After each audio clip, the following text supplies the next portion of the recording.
Il y a une sensation que les femmes qui ont construit une activité parallèle décrivent presque toujours de la même façon. Alors je vais te la décrire et puis tu verras si ça te parle un peu.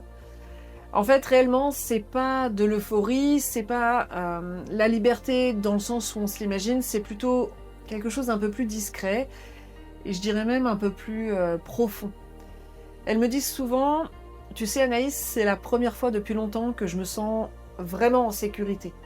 Pas parce que je gagne plus tous les mois, mais plutôt parce que je ne dépends plus d'une seule décision. Cette phrase à elle seule, elle résume quelque chose de très important. C'est la vraie sécurité, et la vraie sécurité, c'est pas juste un chiffre sur un bulletin de paye.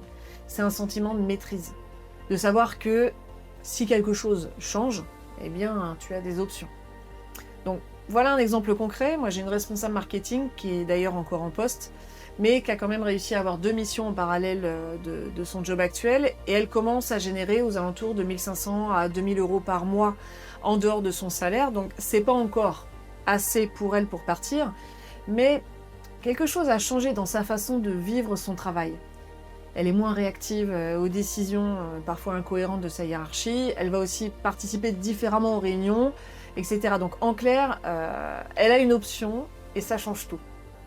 La transition qui passe par je vais garder mon travail parce que j'ai pas d'autre option à je choisis de faire ce que je veux de ma carrière, elle demande pas un saut, elle demande plutôt une construction. Donc si ça t'intéresse, mon guide est en description, ça te permettra de voir un petit peu déjà comment on commence à construire ça.